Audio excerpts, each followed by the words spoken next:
My name's Brad Davis, not the Grammy Award-winning guitar player, which some of you've probably heard of, but I'm a graduate of Musicians Institute in Los Angeles, 1982, Guitar Institute, and I'm going to be doing a series of guitar lessons designed for the beginners.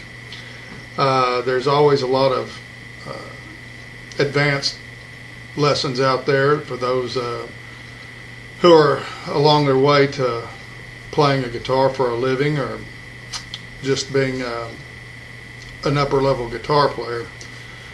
So I've seen that there hasn't been much out there for beginning guitar players, so I thought, well, if you've lived in a small town and there's no guitars, no guitar strings, no guitar teachers, this is for you.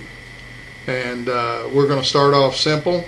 We're going to start off like they do in the military. We're going to assume you know nothing about it. This is designed, like I said, for those of you who may be thinking about buying a guitar, already have one, don't have the money for lessons, and maybe this will save you some time and get you on your way to playing, whether it's going to be a hobby or whether you want to take it up full time.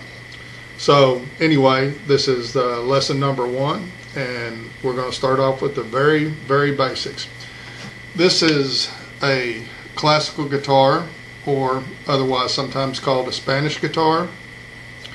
There's some major differences in it than what we would call a 6-string acoustic or flat top guitar. Number 1, there's a little bit difference in the body shape. You notice there is no place to attach a strap to it. The neck is 2 inches wide. Now this front portion here is the fingerboard. This is the neck.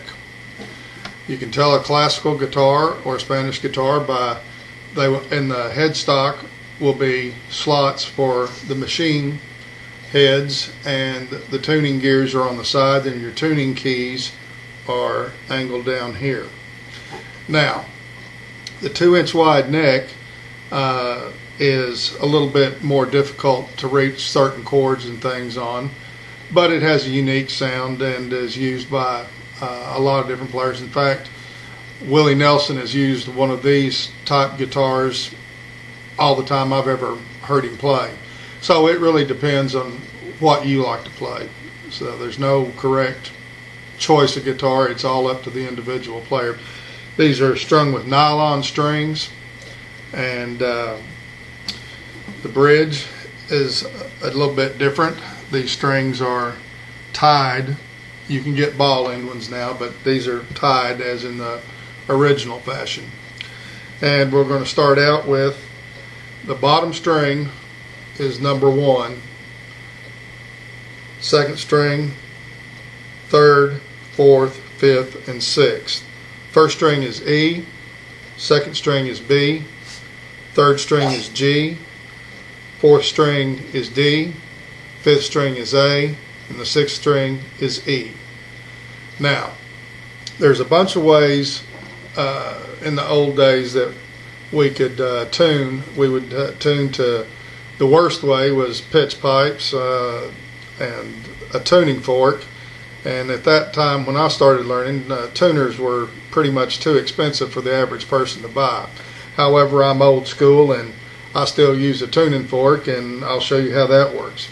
You hit your tuning fork, you come up to the 5th fret on the A string, 5th string, and you hit the harmonic. And what you do is you hit the tuning fork, the harmonic, and there it'll sound loud enough for you to tune to.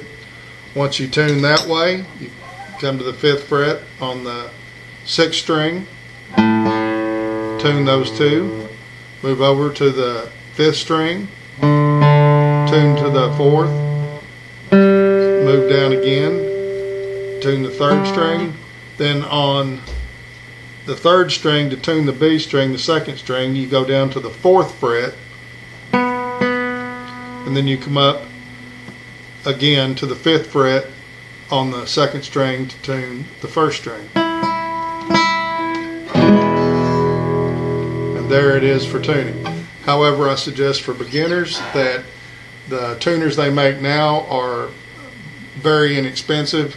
They mount right up here, a lot of them, and it'll turn a light on when you hit the pitch. So it's much simpler and a lot less frustrating, because a lot of times when you first begin, it's hard to even hear that you're out of tune or in tune, and you don't know what to listen for. And over time you'll overcome that, so it won't be a problem.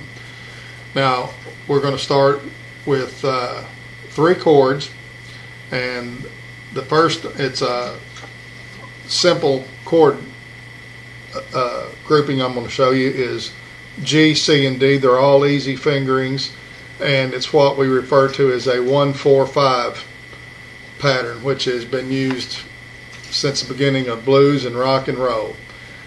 G being 1, you got G, A, B, C is 4, D is 5. So it's going to be a G chord, C chord, and a D chord. Thousands of songs have been written using these chords only. So let's get started with the first one. You take your index finger, place it on the 5th string at the 2nd fret. You take your middle finger, place it on the 3rd fret on the 6th string, and you take your ring finger and place it on the 3rd fret on the 1st string. That's your G chord. Strum it all open with those strings down. Simple enough. Now, your next chord, your 4 chord of this progression, put your ring finger on the 5th string, 3rd fret, take your middle finger, go to the 4th string, 2nd fret, and then you're going to put your index finger on the 2nd string on the 1st fret. Now we're going to go to the 3rd chord, which is the D chord, and we're going to take your first finger and put it on the 3rd string, 2nd fret, your ring finger on the 2nd string, 3rd fret, and your middle finger on the 1st string, 2nd fret. And that's the 3 chords.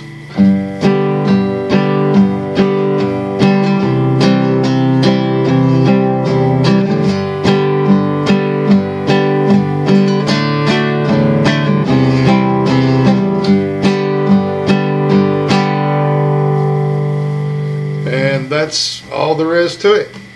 Now, I just suggest that you ease into it. Whatever your hands will take. When you first start out, your fingers will get sore, your hands will cramp up. It'll be hard. So if it's 15 minutes, do 15 minutes. When your hand hurts, stop. Give it a little bit. Practice again. By following a teacher, it saves you a lot of time of beating your head up against the wall. They've already beat their head up against the wall, trust me. I did it myself a lot. And having been in martial arts for over 40 years, you learn to appreciate a good teacher. If you make a mistake in music, well, you make a bad note. But if you make a mistake in martial arts, it hurts. So having had that knowledge, I learned quickly that it doesn't matter what you're learning. A good teacher, and if you pay attention, will save you a lot of time and headaches. And we're going to keep all these short, bite off a little bit at a time, get it under your belt, and you should progress rather quickly. So this is the first lesson, and I'll be posting up the second lesson here within a few days. So good luck to you in your musical endeavors, and thank you for your time.